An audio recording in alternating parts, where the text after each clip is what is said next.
तो जैसे आपको पता लगाना हो कोई कंपाउंड ऑप्टिकली एक्टिव है या नहीं है, तो आप क्या करेंगे, आप ये देखेंगे कि क्या उस कंपाउंड में एसिमेट्रिक कार्बन या कायरल कार्बन या स्टीरियो सेंटर।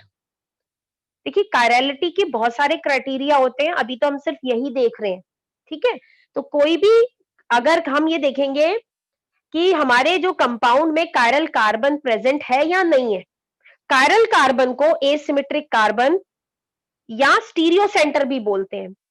दोबारा सुनिएगा, ये मत सोचिएगा ऑप्टिकल एक्टिविटी का एक ही क्राइटेरिया होता है, जबकि मैंने आपको बताया था ऑप्टिकल एक्टिविटी में हम एंगल, हम देखते हैं एलिमेंट ऑफ सिमेट्री, तो वो अभी हमारे वो इतना जो वाइड टॉपिक अभी हमारे कोर्स में नहीं है, सिंपल सा करा रही हूँ कि ये मत सोचिएगा कि ऑप्टिकल एक्टिविटी का सिर्फ यही क्राइटेरिया है, नहीं बहुत सारे होते हैं। तो ये जो है उसमें एलिमेंट ऑफ सिमेट्री देखा जाता है। तो बेटा यहाँ पे मैं उस चीज की बात नहीं कर रही हूँ, मैं अभी आपको नॉर्मली इस स्टेज पे बता रही हूँ, ठीक है। तो हम ये देखेंगे ऑप्टिकली एक्टिव कंपाउंड पता लगाने के लिए हम ये देखेंगे उसमें कायरल कार्बन है या नहीं है। कायरल कार्बन किसको बोलते हैं, ऐसा कार्बन या कायरल कार्बन या एसिमेट्रिक जिसमें ये चारों ग्रुप ए, मान लीजिए ये कंपाउंड बना हुआ है, ये कार्बन है, इससे ये किससे जुड़ा हुआ है, ए बी डी और ई से। मैंने सी इसलिए नहीं लिखा क्योंकि सी से कार्बन हो जाते हैं, उसको अलग करने के लिए। तो बेटा ये जो कार्बन है जिसके ये चारों ग्रुप है, ये क्या हो, एक दूसरे के बराबर ना हो, ऐसा कार्बन कहलाता है कायरल कार्बन। हम क्या चेक करेंगे कि हमारे कंपाउंड में क्या कोई कायरल सेंटर है या कायरल कार्बन जिसे बोल देते हैं वो प्रेजेंट है या नहीं है। अगर प्रेजेंट होगा तो हम कह देंगे ये ऑप्टिकली क्या है, एक्टिव है। इतना समझ में आया कि हम ऑप्टिकल एक्टिविटी के लिए क्या चेक करेंगे कि इसमें कायरल कार्बन प्रेजेंट है या नहीं है। मतलब ऐसा कोई कार्बन एटम जिसके जो चारों साइड जो ग्रुप लगे हुए हैं वो क्या है, अलग अलग हैं, ठीक है। Yes ma'am. Yes ma'am. Yes ma'am. अब जैसे ये देखिए, ये एक दो कंपाउंड दिए हुए हैं। अब देखिए इस कंपाउंड में हर एक कार्बन, देखिए इसमें एक कार्बन इस कोने पे है, ये मैंने लाइन स्ट्रक्चर बनाया, एक ये रहा, हर एक कॉर्नर का मतलब है कार्बन। ये लाइन जो स्ट्रक्चर होता है ना, इसके अंदर जो है हाइड्रोजन नहीं लिखते हैं, लेकिन ये है कि पता है कि हाइड्रोजन, अगर आप इस कार्बन की बात करें, इसमें कितने हाइड्रोजन है, 3 है। तो ये जो कार्बन है ये कायरल नहीं है। कायरल क्यों नहीं है, क्योंकि 3 एक जैसे ग्रुप है ना, एच एच एच, और इधर देखिए इस कार्बन पे 2, इधर 2 अलग है, 2 तो हाइड्रोजन है। अब आप कहें इस कार्बन पे, अगर इस कार्बन को देखें तो कोई बच्चा ये कह सकता है कि नहीं मैडम इस पे एक तो Cl है और एक जो है इस पे H लगा हुआ है, क्योंकि भाई वो तो H दिखाया नहीं हमने, एक H है और एक ये रहा ग्रुप, और एक कोने में अगर आप देखें H और Cl अलग है, लेकिन ये और ये क्या है, सेम है। मतलब Yes, ये ma'am. जो कार्बन है CH2 CH3 से जुड़ा हुआ है, मतलब ये वाला जो कार्बन है ये आपका, ये भी कायरल नहीं है। फिर इस कार्बन की बात करें या इसकी बात करें, ये वाले की, इन दोनों की, ये इसमें मतलब एक भी कायरल सेंटर नहीं है, तो ये ऑप्टिकली इनएक्टिव हो गया, मतलब ये अकायरल हो गया। लेकिन अगर मान लो मैंने यहाँ पे ऐसे लिख दिया होता, तो आप देखते हैं कि ये जो कार्बन है ना सेंटर वाला, क्योंकि अब देखिए ये ग्रुप अलग है, ये वाला भी अलग हो गया, और H भी अलग है, Cl भी अलग है, तब ये हम कह देते कि ये कंपाउंड क्या है, कायरल है। लेकिन अभी फिलहाल अगर मैं इसकी बात करूं तो ये क्या है, ऑप्टिकली इनएक्टिव है, अकायरल है। अब इस कंपाउंड को आप चेक करिए, इसके अंदर ये जो कार्बन है ये भी कायरल नहीं है, ये भी कायरल नहीं है।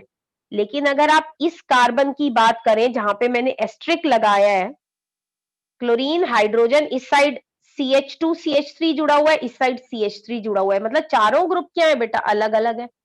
तो मतलब ये जो एक, इसमें एक कायरल सेंटर है। तो जिस कायरल सेंटर, अगर मान लो पेपर में आता है कि आपको कायरल सेंटर को जो है डिनोट भी करना है, उसको मार्क भी करना है, तो एस्ट्रिक से मार्क कर देते हैं उसको।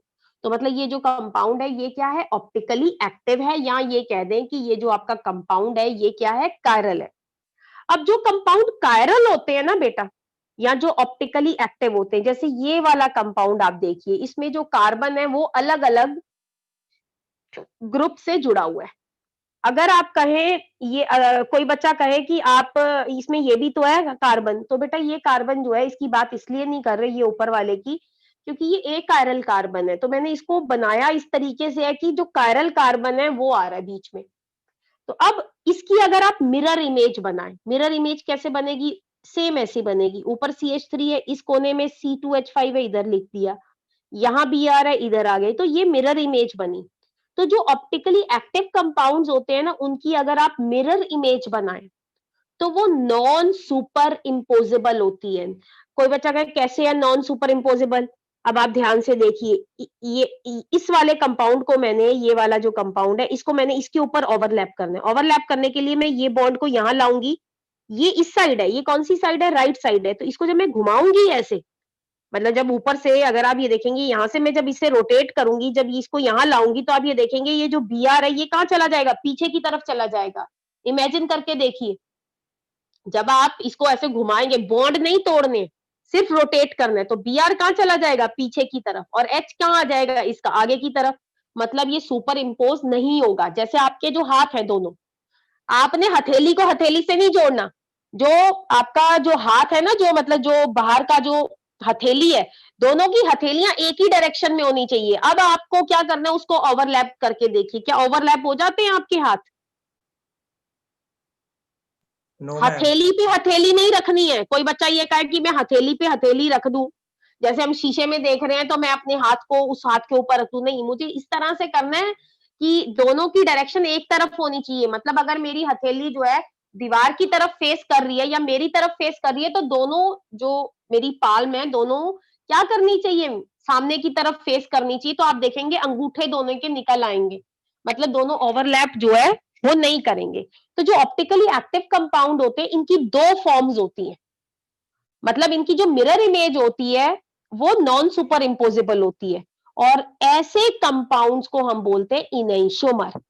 अब इनमें से एक कंपाउंड डेक्स्ट्रो होगा, एक लेवो होगा। अब मैं कंपाउंड, आप मुझे स्ट्रक्चर दे दें दोनों का और मुझे कहें कौन सा डेक्स्ट्रो है कौन सा लेवो है, तो मैं पता नहीं लगा सकती। उसके लिए मुझे एक्सपेरिमेंट करना पड़ेगा। पर इनमें से ये श्योर है कि कोई एक डेक्स्ट्रो होगा। मान लो अगर ये, लेट अस सपोज ये डेक्स्ट्रो है, तो ये क्या होगा? लेवो होगा। लेकिन अगर मान लो ये डेक्स्ट्रो होता तो ये क्या होता? ये मान लीजिए ये लेवो होता तो ये वाला क्या होता? डेक्स्ट्रो होता। हालांकि जो रोटेशन होती है वो मैं एक्सपेरिमेंट्स के थ्रू पता लगा सकती हूँ, पर ये श्योर है कि जो इनैंशियोमर है उनमें से, ये जो दोनों इनैंशियोमर है, इनैंशियोमर्स क्या होते हैं? They are optical isomer which are non super imposable, sorry non super imposable mirror images of each other. ये जो इनैंशियोमर्स होते हैं इनमें से एक डेक्स्ट्रो होगा तो दूसरा लेवो होगा। हम पर देखकर नहीं बता सकते, through experiment we can tell. और दूसरी चीज, एक चीज और समझिए, ये जो कॉन्फ़िगरेशन होती है ना डी और कैपिटल एल, ये अलग होती है। ये जरूरी नहीं है जिसका कैपिटल डी है वो डेक्स्ट्रो ही होगा, या जिसका कैपिटल एल कॉन्फ़िगरेशन है वो लेवो ही होगा। ठीक है ना, उससे कोई फर्क नहीं पड़ता। कॉन्फ़िगरेशन अलग चीज है, कॉन्फ़िगरेशन का डेक्स्ट्रो रोटेशन या लेवो रोटेशन से कोई लेना देना नहीं है। ठीक है, तो इनैंशियोमर्स किसे बोलते हैं? अब इनैंशियोमर्स, मान लीजिए ये दो कंपाउंड दिए हुए हैं, ये दोनों आपस में क्या है? इनैंशियोमर है, स्ट्रक्चर दोनों का सेम है, तो इनकी लगभग जो फिजिकल प्रॉपर्टीज होती है सेम होती है। दोनों का melting point, boiling point, refractive index, ये जो है हम यूज नहीं करेंगे आगे, ये फिजिक्स में आप यूज करेंगे रिफ्रैक्टिव इंडेक्स वगैरह, ये सब सेम होते हैं, इनकी केमिकल प्रॉपर्टीज भी सेम होती है। लेकिन फर्क क्या होता है फिर इन दोनों में? फर्क होता है ऑप्टिकल रोटेशन का। एक डेक्स्ट्रो होगा तो दूसरा लेवो होगा। अगर एक की रोटेशन +50 है, डेक्स्ट्रो रोटेटरी है, तो दूसरे की कितनी होगी? -50। बराबर रोटेशन होगी, क्योंकि अलग अलग कंपाउंड थोड़ी ना, एक ग्लूकोज और दूसरा फ्रक्टोज थोड़ी ना है। अगर एक प्लस ग्लूकोज है तो दूसरा क्या है आपका बेटा? माइनस ग्लूकोज है। तो दोनों की रोटेशन सेम होगी पर साइन में फर्क होगा। एक डेक्स्ट्रो रोटेटरी होगा तो बेटा एक क्या होगा आपका? लेवो रोटेटरी होगा। ये समझ में आता है आपको? Yes ma'am. अब यहाँ पे ये याद करने के लिए नहीं है, ये मैं हाँ, ये दिखाने के लिए कि भाई ये जो कंपाउंड्स हैं ये वाले, अगर ये आप अपने हाथों को देखें, इनकी मिरर इमेज बनाएं, तो ये जो है ये नॉन सुपर इम्पोजेबल होती है फीट की भी, लेकिन ये अगर आप ये एक सर्कल की बनाए, बटन की बनाए, ये एक दूसरे के ऊपर ओवरलैप कर जाती है, सुपर इम्पोजेबल होती है, तो ये क्या होते हैं, ए कायरल ऑब्जेक्ट्स होते हैं। तो ये तो वैसे ही बताया है, इसको नहीं आपने करना, ऐसे ही मैंने यहाँ पे एग्जाम्पल दिया है। अच्छा ये देखिए ध्यान से, ये जो कंपाउंड है पहले जिस पे मैंने सर्कल लगाया, ये कायरल है या ए कायरल है? इसके सारे कार्बन चेक करिए, इसमें कितने कार्बन है, 1 2 3, तीनों अकायरल चेक करिए, अकायरल है। क्यों? क्योंकि कायरल है इसके ये। तीनों, हाँ Oh, क्योंकि yes. इसके तीनों कार्बन में कोई भी कायरल सेंटर नहीं है। कोई बच्चा Yes, बोले ma'am. कायरल सेंटर, आप इसमें चेक कीजिए, 3 ग्रुप एक जैसे हैं, 3 हाइड्रोजन, इसमें चेक कीजिए 3 हाइड्रोजन एक जैसे हैं, मुझे तो चारों अलग अलग चाहिए। अब इस कार्बन को, सेंटर वाले कार्बन को देखिए, कई बार हम कंफ्यूज हो जाते हैं, ये मैंने जान के इसलिए रखा है कि आप कंफ्यूज ना हो। अब कोई बच्चा ना, ये मैंने ऐसे वेज वाला स्ट्रक्चर बनाया ना, तो कोई सोचेगा हाय ये तो ऑप्टिकली क्या होगा, एक्टिव होगा। अब आप देखिए इस कार्बन पे ये वाला ग्रुप कौन सा, CH3 और CH3, ये तो सेम है, ये भी कार्बन क्या है, ए कायरल। तो जो कंपाउंड ए कायरल होते हैं, अगर आप उसकी मिरर इमेज बना भी देते हैं, तो अगर आप इसको घुमा के देखेंगे ना, अभी मैं आपके मेरे पास 3D मॉडल नहीं है, नहीं तो मैं आपको बता देती, तो ये क्या होता, सुपर इम्पोजेबल होती है। तो मतलब इसकी मिरर इमेज और ये दोनों एक ही है, अलग अलग कंपाउंड नहीं है, तो इसकी मिरर इमेज फिर नहीं बनती है, क्योंकि वो सेम ही कंपाउंड आपने दोबारा बना दिया। तो ये दिखाने के लिए बनाया गया है कि अगर आप गलती से ये ना सोचे कि भाई ये जो कंपाउंड है ये क्या है, कायरल है, ये ए कायरल है, उसकी जो मिरर इमेज है वो एग्जैक्ट मैंने वही कंपाउंड बना दिया है, तो इसकी कोई मिरर इमेज नहीं है, ये इनैंशियोमर नहीं है, क्योंकि दोनों सेम है। ऐसे ही अगला यहाँ पे एक और मैंने बनाया हुआ है, हाँ ये जो है ये कायरल है, इस ये कंपाउंड अलग है, ये अलग है, दोनों मिरर इमेजेस हैं, दोनों क्या है, ये देखिए ये इन्होंने बताया भी हुआ है, दोनों नॉन सुपर इम्पोजेबल है, ये उसको घुमा के दिखाया हुआ है ऐसा बना के। तो बाकी ये वाला हिस्सा बनाने की जरूरत नहीं है, पर मैं आपको वैसे बता रही हूँ, क्यों इसमें ध्यान दीजिए। हालांकि ये कार्बन ए कायरल है, ये भी ए कायरल है, लेकिन ये कार्बन कायरल है, जिसकी वजह से ओवरऑल मॉलिक्यूल क्या हो गया, कायरल हो गया। तो एक इसका डेक्स्ट्रो होगा, एक लेवो होगा। हालांकि मैं स्ट्रक्चर देखकर नहीं बता सकती कौन सा डेक्स्ट्रो है कौन सा लेवो है तो ये सिर्फ इसलिए वैसे बताया है, तो इसको ऐसे नहीं याद करना है आपने। ये भी बताया कि ये दोनों इवेंशोमर है, इसमें कायरल कार्बन है सेंटर में, तो ये एग्जांपल दिया है जस्ट। अब आता है आपका एक वर्ड आता है रेसमिक मिक्सचर या रेसमिक मॉडिफिकेशन। अच्छा अभी मैंने आपको बताया कि मेरे पास अगर दो इनैंशियोमर है, एक है प्लस ग्लूकोज और एक है माइनस ग्लूकोज, तो बेटा अगर प्लस ग्लूकोज की रोटेशन मान लीजिए इसकी मेरे ख्याल से 50 पॉइंट समथिंग होती है, एग्जैक्ट किसी को याद है, तो मतलब एक की प्लस है और एक की माइनस है। लेट अस सपोज मेरे पास किसी एक कंपाउंड के प्लस ए है और एक मान लीजिए प्लस माइनस ए है, दो इनैंशियोमर है। अगर एक की रोटेशन प्लस 50 होगी तो दूसरे की कितनी होगी, माइनस 50 होगी। अगर मैं दोनों को बराबर मिक्स कर दूं, बराबर अमाउंट में, तो जो मेरे पास मिक्सचर बनता है उसे मैं बोलती हूँ रेसमिक मिक्सचर। तो रेसमिक मिक्सचर क्या होता है, a mixture containing two enantiomers in equal amount. अब कोई बच्चा ये मत कहिएगा कि मैम मैं ना प्लस ग्लूकोज और माइनस फ्रक्टोज को मिक्स कर दूं इक्वल अमाउंट में, तो ये भी रेसमिक मिक्सचर होगा, नहीं। क्यों, ये दोनों एक दूसरे के आइसोमर थोड़ी ना है, ये दोनों क्या एक दूसरे के इनैंशियोमर है, आइसोमर नहीं, दोनों क्या एक दूसरे के इनैंशियोमर्स है। इनैंशियोमर क्या होते हैं, इनैंशियोमर वो होते हैं जिनके बीच में क्या रिलेशनशिप होता है, मिरर इमेज रिलेशनशिप होता है। फ्रक्टोज अलग है, ये फंक्शनल ग्रुप आइसोमर है। अगर आप ध्यान से देखें, फ्रक्टोज में वो ग्रुप है कीटोन है, और ग्लूकोज में क्या है आपका एल्डिहाइड ग्रुप है, ये हमने एल्डिहाइड। पहले भी पढ़ा। तो यहाँ पे मैंने ग्लूकोज और फ्रक्टोज के प्लस माइनस को मिक्स नहीं करना है इक्वल अमाउंट में, मैंने इनैंशियोमर को मिक्स करना है। अगर मैं कंपाउंड ग्लूकोज ले रही हूँ तो ग्लूकोज का प्लस और ग्लूकोज का माइनस मिक्स होगा इक्वल अमाउंट में, तो इससे लिए कंफ्यूज मत होइए कभी भी। अगर मान लो मैंने ब्यूटेन 2 ओल लिया है तो उसका प्लस माइनस मिक्स करूंगी, ये नहीं ब्यूटेन 2 ओल का मैं किसी और कंपाउंड के प्लस या माइनस के साथ मिक्स करूंगी। मतलब दो इनैंशियोमर अगर मैं इक्वल अमाउंट में लूं तो ऐसा मिक्सचर कहलाएगा रेसमिक मिक्सचर या मॉडिफिकेशन, और इस तरह के मिक्सचर के आगे डीएल या प्लस माइनस लिखा होता है। तो कभी भी किसी भी कंपाउंड के आगे प्लस माइनस लिखा मिल जाए, मतलब आप समझ लीजिएगा ये दिया हुआ है रेसमिक मिक्सचर। अगर सिर्फ प्लस लिखा दिख जाए तो मतलब आपको ये पता होगा कि ये डेक्स्ट्रो रोटेटरी है। अगर सिर्फ माइनस लिखा हुआ मिल जाए तो हम कह देंगे ये लीवो रोटेटरी है। लेकिन अगर प्लस माइनस या डीएल लिखा मिल जाए मतलब ये रेसमिक मिक्सचर है। अच्छा, रेसमिक मिक्सचर बनाते जब है, कैसे बनाते हैं? इनैंशियोमर को इक्वल अमाउंट में मिक्स करते हैं, तो उस प्रोसेस को रेसमाइजेशन भी बोलते हैं। The process of conversion of enantiomer into racemic mixture is called racemisation.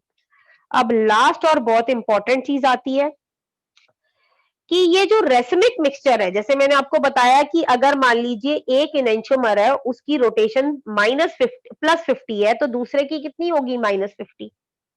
तो अगर दोनों को इक्वल अमाउंट में मिक्स कर दूंगी तो ये जो रोटेशन है ये क्या हो जाएगी? कट जाएगी।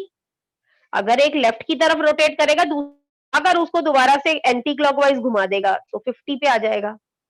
मतलब अगर एक ने इधर को घुमाया तो दूसरा क्या करेगा? इसको इधर ले आएगा दोबारा से, क्योंकि एंटी क्लॉकवाइज ले आएगा इसको।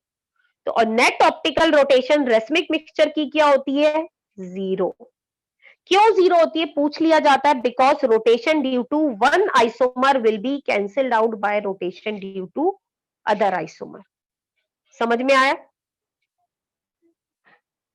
As it contain equal amount of two enantiomer. ये समझ में आया कि इसकी ऑप्टिकल Yes, रोटेशन ma'am. 0 क्यों होती है?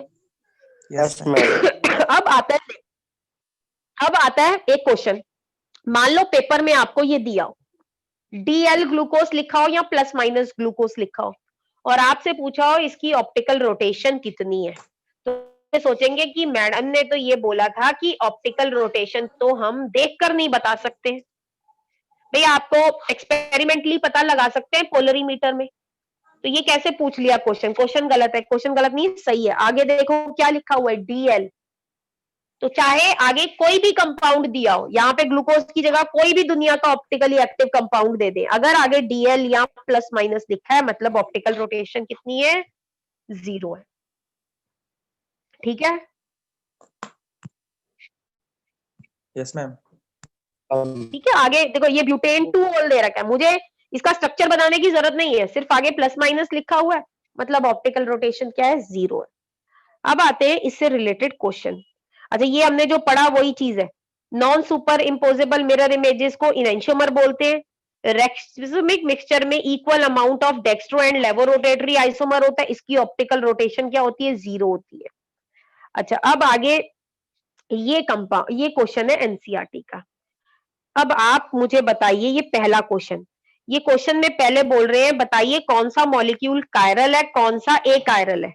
ये वेज एंड डैश स्ट्रक्चर दिया हुआ है, वो जब हम इस तरह से बॉन्ड को डिनोट करते हैं ना, इसका मतलब होता है Br मेरी आगे की तरफ है और CH3 पीछे की तरफ है कॉपी में ना।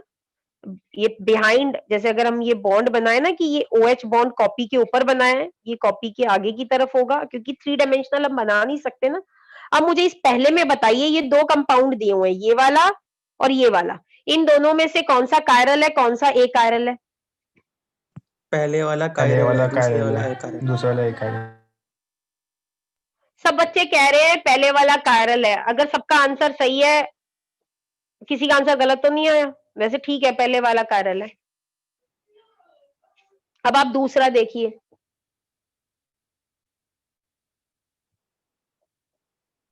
कायरल है मैम। पहले वाला अरे कायरल। कौन सा कायरल है? पहले वाला। पहले वाला कायरल। पहले पहले वाला। अब आप तीसरा देखिए, इनमें से कौन सा कायरल है? हर एक कार्बन को चेक करिए। पहले वाला इसमें भी कायरल पहले है। इसमें भी पहले वाला, क्योंकि भाई ये जो कार्बन है ना, इस पे मैं एस्ट्रिक का निशान लगा सकती हूँ। ठीक है, तो ये सबको समझ में आ गया। तो पहला क्वेश्चन तो बेटा ऐसा ही आता है, वो आंसर लिखे हुए थे। तो ये पूछ लिया जाता है कौन सा कंपाउंड कायरल है, कौन सा जो है आपका, एक मिनट सॉरी, हम कल कंटिन्यू करेंगे। अब आता है मैकेनिज्म।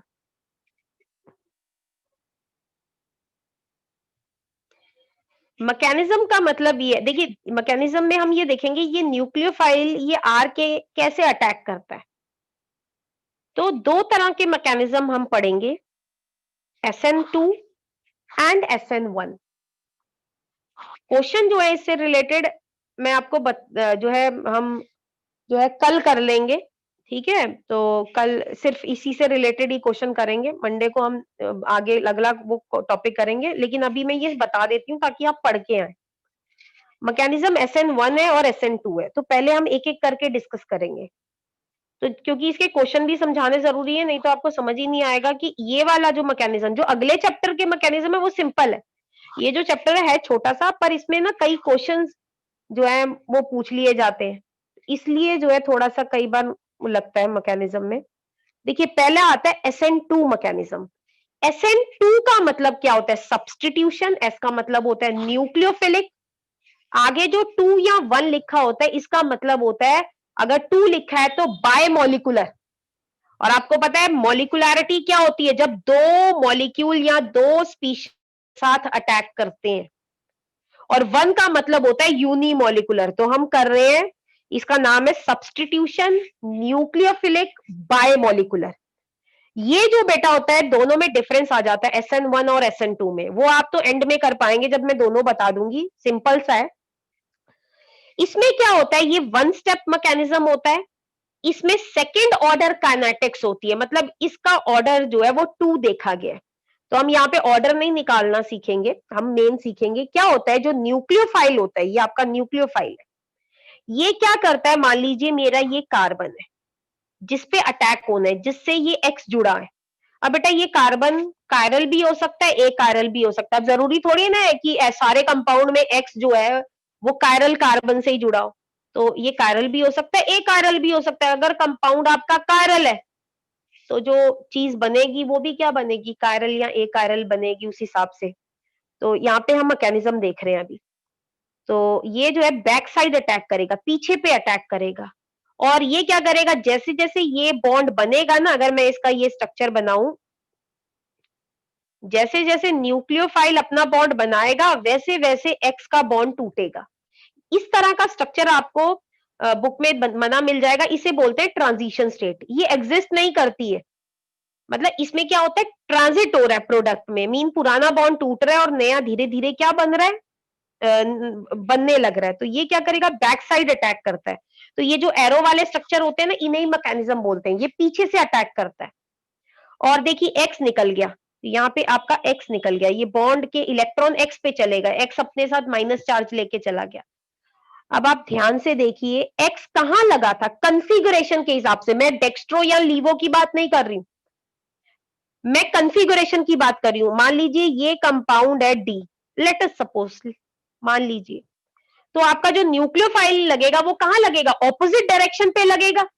तो ये कन्फिगुरेशन क्या हो जाएगी, एक तरह से एल हो जाएगी। अगर मान लो ये एक्स वाली कन्फिगुरेशन ये वाला एल होता तो ये क्या हो जाती, ये ऑपोजिट डायरेक्शन पे लगता। मैं दोबारा सुनिएगा, मैं ये नहीं कह रही हूं कि स्मॉल डी जो है वो स्मॉल एल बन जाएगा, जरूरी नहीं है। डेक्स्ट्रो लेवो रोटेशन का कोई मतलब नहीं है। डेक्स्ट्रो डेक्स्ट्रो भी रह सकता है, लेवो लेवो भी रह सकता है, डेक्स्ट्रो लेवो में चेंज हो सकता है, उससे कोई मतलब नहीं है। हम कन्फिगुरेशन की बात कर रहे हैं, कैपिटल डी कैपिटल एल की। कि मतलब अगर आप सिंपल लैंग्वेज में, वो कहते हैं ना लेमन टर्म्स में बात करें, एक्स जहां पे लगा हुआ है उसकी उल्टी जगह पे आके लग जाएगा ये। तो इसमें बैक साइड अटैक हो रहा है। तो इसका मतलब इसमें क्या हो रहा है, इन्वर्जन ऑफ कन्फिगुरेशन। तो कहीं भी पेपर में क्वेश्चन में मेंशन हो कि मैकेनिज्म लिखो और यहां पे मेंशन है कि इन्वर्जन ऑफ कन्फिगुरेशन हो रही है, तो उसी टाइम आपको क्लिक करना चाहिए ये SN2 लिखना है मुझे। अब जैसे जैसे क्वेश्चन करेंगे वैसे वैसे समझ में आएगा, अभी आप इतना समझिए। बाकी इसमें कोई इंटरमीडिएट नहीं बनता। इंटरमीडिएट उस केमिकल स्पीशीज को बोलते हैं जिसको आइसोलेट कर सकते हैं। कोई बच्चा बोले कि नहीं अच्छा ये ट्रांजिशन स्टेट तो बन रही है, तो बेटा इसे आइसोलेट नहीं कर सकते, इसे रिएक्शन मिक्सचर से निकाल कर हमें पता नहीं लगता है कि ये जो स्पीशीज है ये एग्जिस्ट कर रही है या नहीं कर रही है। जो कार्बो कटायन या कार्बो अनायन होते हैं वो इंटरमीडिएट होते हैं, वो कुछ समय के लिए आप उसको आइडेंटिफाई कर सकते हैं कि इसमें ये बना था। लेकिन ट्रांजिशन स्टेट जो है वो आइडेंटिफाई नहीं होती है कि आपको पता लग जाए कि इसमें कि ये चीज बनी थी या नहीं बनी थी। अब आता है ऑर्डर ऑफ रिएक्टिविटी। अब देखो बेटा कहां से अटैक होना है, पीछे से अटैक होना है। अब ये जो कार्बन है ना जिसपे अटैक हो रहा है, ये कार्बन जो है, ये कार्बन कौन सा कार्बन है जिससे ये हेलोजन जुड़ा हुआ है, जिससे ये जो हमारा सब्स्टिट्यूएंट है ये जुड़ा हुआ है, इस कार्बन को बोलते हैं अल्फा कार्बन। एक्स जिस कार्बन से जुड़ा होता है उसे क्या बोलते हैं, अल्फा कार्बन। तो न्यूक्लियोफाइल किस पे अटैक करता है, अल्फा कार्बन पे। तो बेटा ये जो अल्फा कार्बन है, अगर इस पे भीड़ भाड़, क्योंकि पीछे से अटैक हो रहा है, तो भीड़ भाड़ क्या होनी चाहिए इस कार्बन पे, कम होनी चाहिए। अगर इसके आसपास भीड़ कम होगी तो अटैक क्या हो जाएगा, आसानी से हो जाएगा। ये मेरी बात समझ में आ रही है कि मैं क्या कह रही हूं आपको, कि जो न्यूक्लियोफाइल है वो अल्फा कार्बन पे कहां से अटैक करता है, पीछे से अटैक करता है। तो ये जो अल्फा कार्बन है, अगर इस पे भीड़ भाड़ कम होगी, अब भीड़ भाड़ को साइंटिफिक टर्म में क्या बोलेंगे, less sterically hinder, less sterically hindered, तो रिएक्शन क्या होगा, फास्ट होगा। अगर ये जो कार्बन है, अभी इसका एग्जांपल बताऊंगी, अगर ये जो कार्बन है इसके आसपास भीड़ भाड़ ज्यादा, ये मोर स्टेरिकली हिंडर्ड है, मतलब इसके आसपास बल्की ग्रुप लगे हुए हैं, तो रिएक्शन क्या होगा, स्लो होगा। अब इसका एग्जांपल समझिएगा, आपको ये स्टेरिक हिंड्रेंस का मतलब पता लग जाएगा।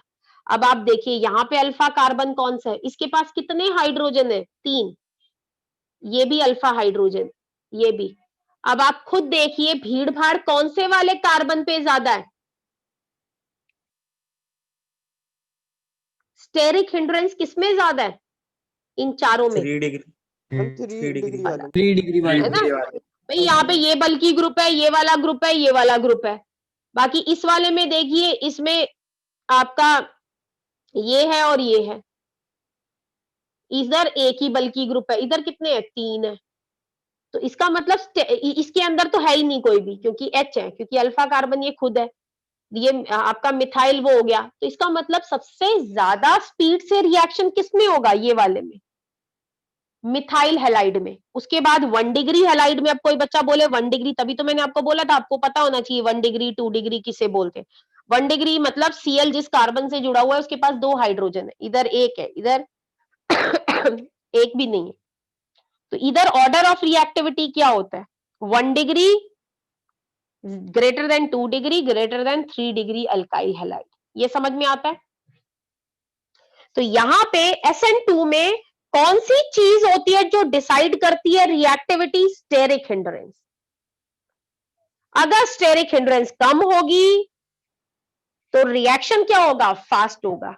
इसको पढ़ना है आपने, इसलिए मैं बता रही हूं, मैं क्वेश्चन नहीं कराऊंगी, बस मैं SN1 करा के फिनिश करूंगी, फिर आप इसको रीड करेंगे, ठीक है।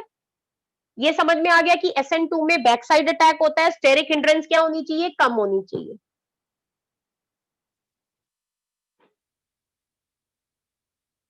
ठीक है, ये जो ये है ना, अब आता है SN1। SN1 का मतलब है सब्स्टिट्यूशन न्यूक्लियोफिलिक यूनिमोलिकुलर। तो बेटा डिफरेंस आता है, तो एक उसको हम कह सकते हैं बायमोलिकुलर SN2 को। तो ये क्या होता है, यूनिमोलिकुलर, एक डिफरेंस तो यहीं पे पता लग गया हमें। चलिए SN1 स्टार्ट करते हैं। वो 1 स्टेप मैकेनिज्म है, ये 2 स्टेप मैकेनिज्म है। ये 2 स्टेप कैसे मैकेनिज्म है, सबसे पहले क्या होता है बेटा, ये जो बॉन्ड होता है ये टूट जाता है, ये रिएक्शन स्लो होता है, बॉन्ड टूटने वाला। मतलब ये क्या है, रेट डिटरमिनिंग स्टेप है। तो ऑर्डर कौन डिसाइड करेगा, ये वाला स्टेप। इसीलिए इसमें अगर आप ध्यान से देखें, कितने मॉलिक्यूल पार्टिसिपेट कर रहे हैं या कितनी केमिकल स्पीशीज पार्टिसिपेट कर रही हैं, सिर्फ एक। रिएक्टेंट कौन है, एक। तो इसीलिए ये क्या है, फर्स्ट ऑर्डर रिएक्शन है। तो इसमें देखिए इंटरमीडिएट बन रहा है, उसमें इंटरमीडिएट नहीं बन रहा था कोई, इसमें कार्बोकटायन जो है वो इंटरमीडिएट बन रहा है। अब अगले स्टेप में जो कि फास्ट होता है, न्यूक्लियोफाइल अटैक करता है। अब देखो बेटा, अगर ये कंपाउंड बीच वाला कायरल होगा, कायरल मतलब ये तीनों ग्रुप क्या है, मतलब जैसे एक्स तो निकल गया, अगर मान लो ये तीनों अलग अलग ग्रुप है, तो भाई न्यूक्लियोफाइल, अगर ये कंपाउंड कायरल होगा तो इसकी मिरर इमेज भी हो सकती है।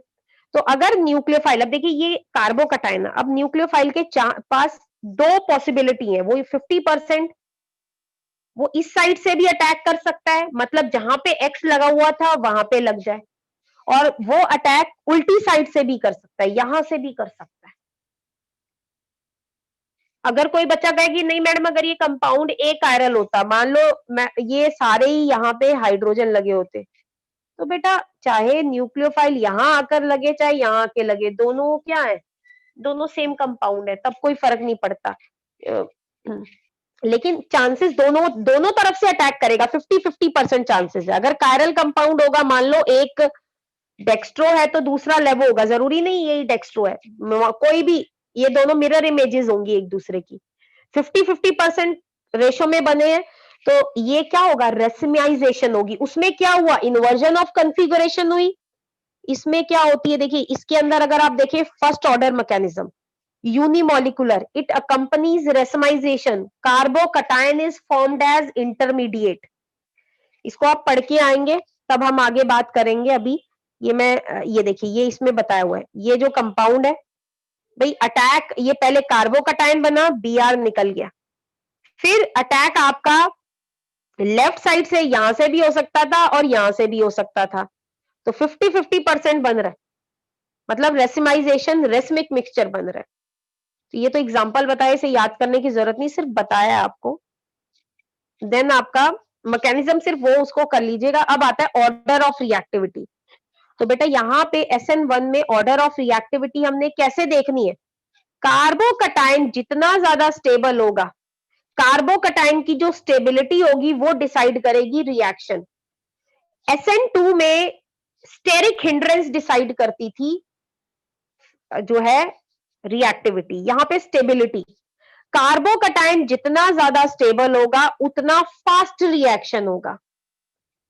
कार्बोकटायन की स्टेबिलिटी कैसे डिसाइड होती है वो आप यहां देखिए, ये मैंने कार्बोकटायन बनाए हैं, ये 3 डिग्री कार्बोकटायन है पहले वाला, ये 2 डिग्री है, ये 1 डिग्री है, ये मिथाइल कार्बोकटायन है। अब आप देखिए कार्बोकटायन पे क्या चार्ज होता है, प्लस। मैंने कहा है कि केमिस्ट्री के अंदर अगर जब आप पढ़ेंगे ना, चार्ज जो होता है वो अनस्टेबिलिटी लाता है, तो ये कार्बोकटायंस है, सारे ही सबके ऊपर चार्ज है, तो ये इनको जब कंपेयर करूंगी तो सबसे ज्यादा स्टेबल वो होगा जिसमें पॉजिटिव चार्ज कम हो। अब पॉजिटिव चार्ज कम कैसे होगा, देखिए पॉजिटिव चार्ज कम होगा कैसे, अभी बता देते हैं आपको। ये जो पॉजिटिव चार्ज वाला कोई भी चीज अगर पॉजिटिव चार्ज को कम करेगी तो इसमें स्टेबिलिटी आएगी, अगर कोई चीज पॉजिटिव चार्ज को बढ़ाएगी तो अनस्टेबिलिटी आएगी। ये मिथाइल ग्रुप लगे हुए हैं, याद रखिए जितने भी मिथाइल ग्रुप होते हैं ना या आर ग्रुप होते हैं, इनके ऊपर प्लस आई इफेक्ट होता है। प्लस आई इफेक्ट का मतलब ये इलेक्ट्रॉन डोनेटिंग ग्रुप होते हैं, तो यहाँ पे देखिए कितने इलेक्ट्रॉन डोनेटिंग है, 3। और प्लस चार्ज का मतलब होता है इलेक्ट्रॉन की कमी है, तो प्लस चार्ज कैसे कम होगा, जब कोई प्लस को इलेक्ट्रॉन डोनेट करेगा। यहाँ पे 3 इलेक्ट्रॉन डोनेटिंग ग्रुप लगे हुए हैं, और यहाँ पे कितने लगे हुए हैं, 2 लगे हुए हैं। यहाँ पे कितना है, 1, यहाँ पे 1 भी नहीं। तो सबसे ज्यादा प्लस चार्ज कौन कम करेगा, 3 डिग्री कार्बोकटायन में, due two plus I effect. अभी देखिए प्लस आई इफेक्ट मैंने सिर्फ मिथाइल या अल्काइल ग्रुप का बताया, तो इसे याद रखिएगा। तो सबसे ज्यादा स्टेबल कौन सा कार्बोकटायन होता है, 3 डिग्री। तो 3 डिग्री कार्बोकटायन कब बनता है, जब अल्काइल हैलाइड क्या हो, 3 डिग्री हो। तो इसमें ऑर्डर ऑफ रिएक्टिविटी क्या हो जाती है, 3 degree greater than 2 degree greater than 1 degree, फिर मिथाइल ग्रुप। इसको बस मैं इतना ही कराऊंगी, इसको हम कल करेंगे, और क्योंकि इससे आगे भी है, पर हम कल जो है इसको पढ़ लेंगे, ठीक है, क्योंकि नहीं तो अभी समझ में नहीं आएगा आपको। Okay ma'am. ठीक है, इसको रीड कर लीजिएगा, इसको हम कल जो है और आगे पढ़ेंगे, इसी को थोड़ा सा